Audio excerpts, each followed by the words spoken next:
गणपती बाप्पा मोरया. एका गावात एक सेठजी राहत होते. त्यांना एक मुलगा होता जो काही कामानिमित्त परगावी गेला होता. सेठजींची सून एके दिवशी पाणी आणण्यासाठी विहिरीवर गेली. तिने विहिरीतून पाणी काढून हंडा भरला आणि विहिरीच्या कठड्यावर हंडा ठेवला आणि स्वतःचे हातपाय चेहरा धुवू लागली. आणि तिच्या एका मैत्रिणीने मज्जा म्हणून तिला पूर्ण भिजवले आणि ती निघून गेली. तेवढ्या तिथे कुठून तरी 5 वाटसरू आले आणि त्यातील एक वाटसरू म्हणाला, ताई, मला खूप तहान लागली आहे, मला थोडे पाणी प्यायला देतेस का? हे ऐकताच सेठजींची सून कठड्याच्या आडोशाला झाली. त्यावेळी तिला वाटसरूला पाणी कसे द्यावे असा प्रश्न पडला आणि जरा संकोची वाटला, कारण तिने त्यावेळी कमी कपडे घातली होती आणि वरून ती भिजलेली पण होती आणि त्यांना पाणी देण्यासाठी तिच्याजवळ ग्लास, तांब्या, फुलपात्र वगैरे काही नव्हतं. त्यामुळे त्या वाटसरूंना पाणी पाजणे तिला काही बरोबर वाटले नाही. सेठजीच्या सुनेने त्यांना विचारले, तुम्ही कोण आहात? वाटसरू म्हणाला, मी एक प्रवासी आहे. सेठजींची सून म्हणाली, या जगात प्रवासी तर फक्त 2च असतात. त्या दोन्हीपैकी तुम्ही कोणते प्रवासी आहात? जर तुम्ही माझ्या प्रश्नाचे बरोबर उत्तर दिले तरच मी तुम्हाला पाणी प्यायला देईल, नाहीतर नाही. पण बिचारा त्या वाटसरूला तिच्या प्रश्नाचे उत्तर काही देता आले नाही. तेव्हाच दुसऱ्या वाटसरूने पाणी प्यायला देण्याची विनंती केली.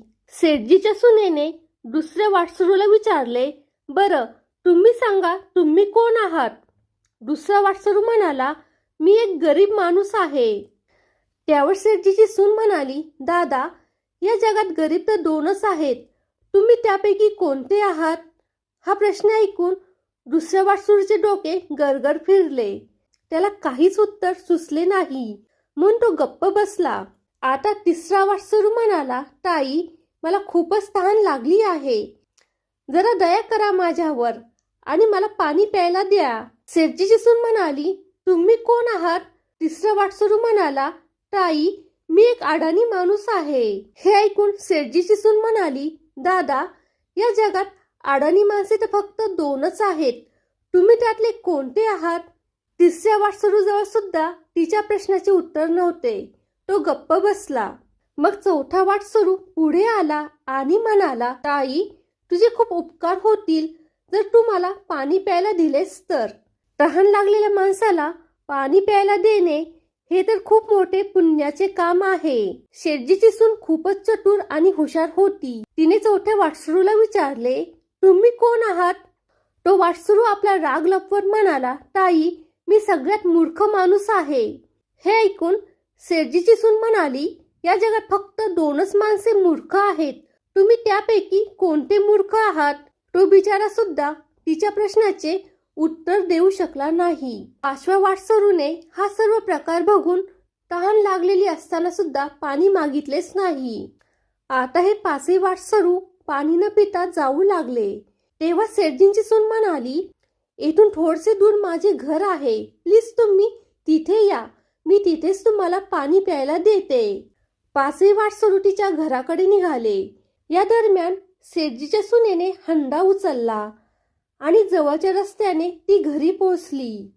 हंडा किचनमध्ये ठेवून तिने कपडे बदलले आणि व्यवस्थित कपडे घालून ती बाहेर आली. तोपर्यंत ते 5हे वाटसरू तिच्या घरी आले होते.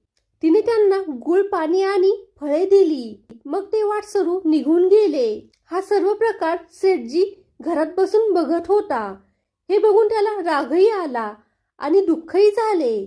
तो विचार करू लागला, हिचा नवरा काही कामानिमित्त बाहेर गावी गेलाय आणि ही त्याच्या गैरहजेरीत परपुरुषांना घरी बोलावते, त्यांच्याशी हसत हसत बोलते. हिला तर मला काय वाटेल याची सुद्धा पर्वा नाहीये. माझ्यासमोर बोलताना हिला लाज वाटत नाहीये, तर माझ्या पाठीमागे काय गुण उधळत असेल देवाला ठाऊक. पण हिला आत्ताच रोखणे आवश्यक आहे, नाहीतर हिची हिंमत आणखी वाढेल. काय करावं बरं? हा सर्व प्रकार सेठानीच्या कानावर घालावा का? पण काही उपयोग नाही. आपली बायको सुनेचीच बाजू घेणार आणि आपल्याशी भांडणार, मग काय करू, मग काय करू? मग सेठजीच्या डोक्यात अचानक एक विचार आला. जसे कान टोचण्यासाठी सोनाराकडे जावे लागते, तसेच हिचे कान टोचण्यासाठी मला राजाकडे जावे लागेल, नाहीतर हिची हिंमत आणखी वाढेल. मग सेठजी हे डायरेक्ट राजाकडे गेले आणि आपली समस्या राजाला सांगितली.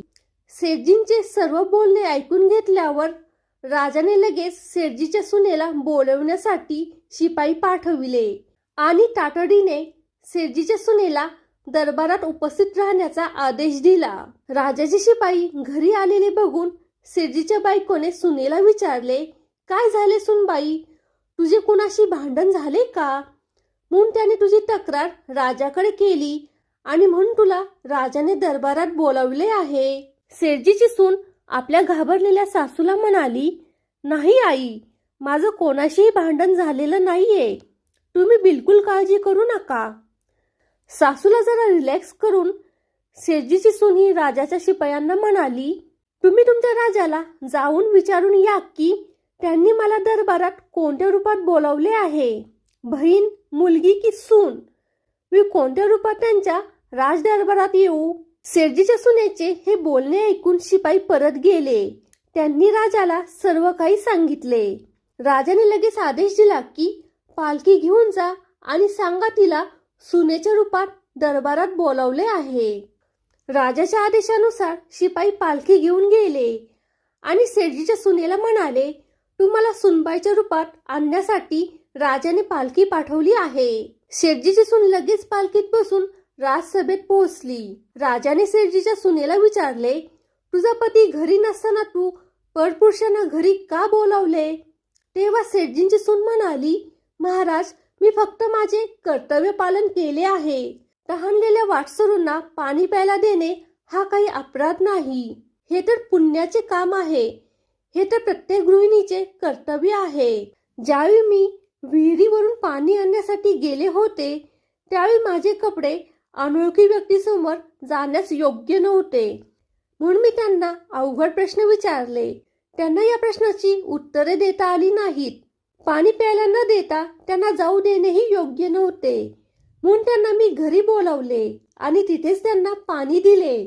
राजाला कुठेतरी सेठजीच्या सुनेचे बोलणे पटले, पण त्याच्या मनात ते प्रश्न जाणून घेण्याची उत्सुकता निर्माण झाली. तो सेठजीच्या सुनेला म्हणाला, असे कोणते प्रश्न तू विचारले की ज्याची उत्तरे ते वाटसरू देऊ शकले नाहीत? ते प्रश्न आम्हालाही ऐकू देत. सेठजीच्या सुनेने ते सर्व प्रश्न सांगितले. हे प्रश्न ऐकून राजा आणि राजदरबारातील सर्व लोक आश्चर्यचकित झाले. मग राजा हा सेठजीच्या सुनेला म्हणाला, तू प्रश्न विचारले म्हणजे या प्रश्नाची उत्तरे तुला माहीतच असणार. आम्हा सर्वांना या प्रश्नाची उत्तरे जाणून घ्यायची आहेत. तू उत्तरे सांग. मग सेठजीची सून म्हणाली, महाराज, माझ्या दृष्टिकोनातून पहिल्या प्रश्नाचे हे उत्तर आहे की या जगात फक्त दोनच प्रवासी आहेत, ते म्हणजे सूर्य आणि चंद्र. माझ्या दुसऱ्या प्रश्नाचे उत्तर हे आहे की या जगात सून आणि गाय हे सर्वात गरीब प्राणी आहेत. माझ्या तिसऱ्या प्रश्नाचे उत्तर हे आहे की या जगात सगळ्यात अडाणी, अतिशहाणा आणि मूर्ख व्यक्ती आहे. एवढे बोलून ती गप्प बसली. राजा म्हणाला, तू तुझ्या चौथ्या प्रश्नाचे उत्तर का दिले नाहीस? तुझ्या मते या जगात फक्त दोनच मूर्ख आहेत, ते कोणते? सेठजींची सून म्हणाली, हो महाराज, या क्षणी माझ्या नजरेत फक्त दोनच मूर्ख आहेत. राजा म्हणाला, लगेच सांग, ते दोन मूर्ख कोण आहेत ते? सेठजींची सून म्हणाली, जर तुम्ही मला अभयदान देणार असाल तरच मी या प्रश्नाचे उत्तर तुम्हाला देईल. राजाला सुद्धा ते दोन मूर्ख कोण आहेत हे जाणून घेण्याची उत्सुकता होती. म्हणून राजा म्हणाला, निर्भीड होऊन सांग, आम्ही वचन देतो तुला कसली शिक्षा दिली जाणार नाही. सेठजींची सून म्हणाली, महाराज, या क्षणी माझ्या समोर फक्त दोनच व्यक्ती मूर्ख आहेत.